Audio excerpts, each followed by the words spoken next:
झारखंड के 3 कांग्रेस विधायकों के पास से मिला 49 लाख कैश तृणमूल कांग्रेस का पैसा था। यह आरोप लगाया है पश्चिम बंगाल बीजेपी के नेता सामिक भट्टाचार्य ने।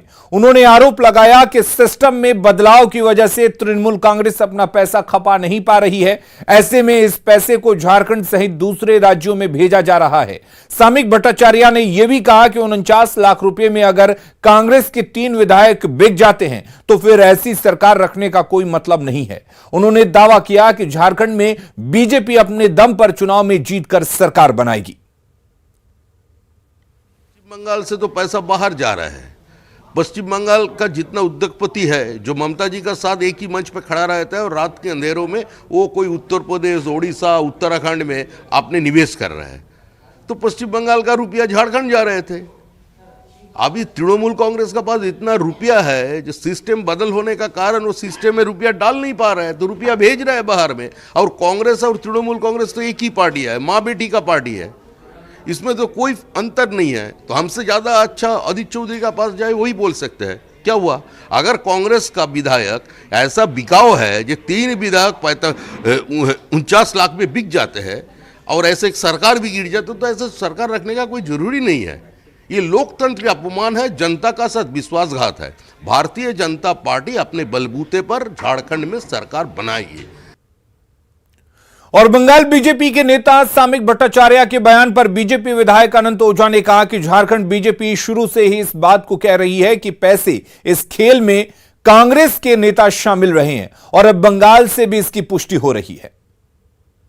लोग प्रारंभ से कह रहे हैं कि यह एक अपनी काले कारनामों को और उसकी कारगुजारियों को छुपाने के लिए प्रारंभ से कांग्रेस पार्टी ने इस प्रकार का षड्यंत्र करते रही है और जांच होने दीजिए। कई एजेंसियां, केंद्रीय एजेंसी भी जांच करेगी। ये दूध का दूध पानी हो जाएगा। ये साफ पूरे राज्य की जनता भी भलीभांति ये बात जानती है। और सदन में हंगामे के बीच निर्दलीय विधायक सरयू राय ने हरमू नदी में प्रदूषण का मुद्दा उठाया। इस पर मंत्री चंपई सोरेन की ओर से हरमू नदी के प्रदूषित नहीं होने की जानकारी दी गई। सरकार के जवाब पर विधायक सरयू राय ने नाराजगी जताई। साथ ही उत्तर दाखिल करने वाले अधिकारी को स्थल जांच की चुनौती भी दी। सरयू राय ने कहा कि अगर वहां प्रदूषण नहीं मिला तो वे कल ही विधानसभा से इस्तीफा दे देंगे। हरमू नदी में अभी भी और कुछ समय लगेगा। जो पानी को जो उनका जो लेवल है जो नहीं मरेगा या दूषित हटेगा, अभी तो पूरा कंट्रोल में नहीं आया है। मैं चाहूंगा कि अभी माननीय मंत्री जिस विधायक को महोदय आप नामित करें, अभी चलकर हम लोग देखने हरमू बगल में है, इसलिए मैं इस रिपोर्ट को महोदय चुनौती देता हूं और जो प्रदूषण बोर्ड नियंत्रण बोर्ड के अधिकारी हैं उन अधिकारियों को बर्खास्त करना चाहिए महोदय। ये रिपोर्ट गलत है, 100% गलत है। मैं चुनौती देता हूं, ये रिपोर्ट सही हुई तो मैं कल विधानसभा से इस्तीफा दे दूंगा महोदय। अगली खबर का रुख करते हैं। गिरिडीह के नक्सल प्रभावित तीसरी प्रखंड के आदिवासी बहुल लक्ष्मी बतान गांव से जो तस्वीर आई है वो हैरान करने वाली है। यहां बीमार बच्चे को अस्पताल तक ले जाने के लिए लोग खाट पर लिटाकर और कंधे पर लाद कर ले जाते दिखे। गंदा पानी पीने से 14 साल के किशोर को डायरिया हो गया था, जिससे उसकी तबीयत काफी खराब हो गई थी। दरअसल आजादी के 75 साल बीतने के बाद भी गांव में ना तो सड़क बन सकी है और ना ही शुद्ध पेयजल की व्यवस्था हो सकी है।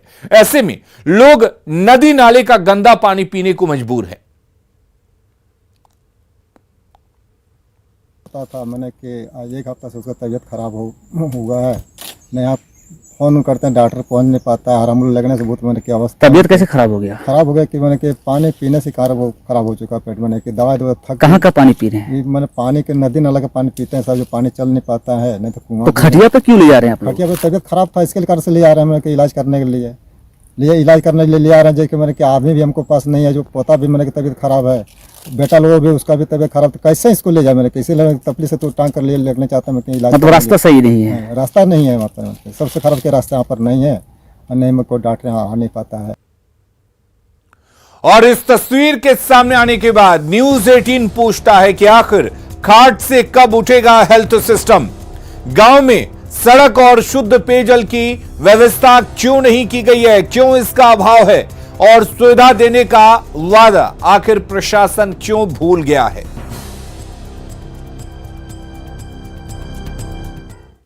झारखंड में सरकार सरकारी स्कूलों में बेहतर शिक्षा देने के लाख दावे कर ले, लेकिन धरातल पर कई बार तस्वीर कुछ और ही सामने आती है। धनबाद के बाघमारा प्रखंड के एक सरकारी स्कूल में शिक्षा के बदहाल व्यवस्था की ऐसी ही तस्वीर सामने आई है।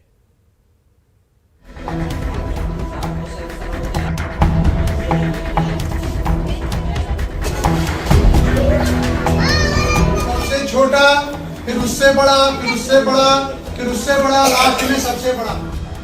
सरकारी स्कूल के इस क्लासरूम की तस्वीर को देखिए। तस्वीर धनबाद के बाघमारा प्रखंड के भरमोरना मध्य विद्यालय की है।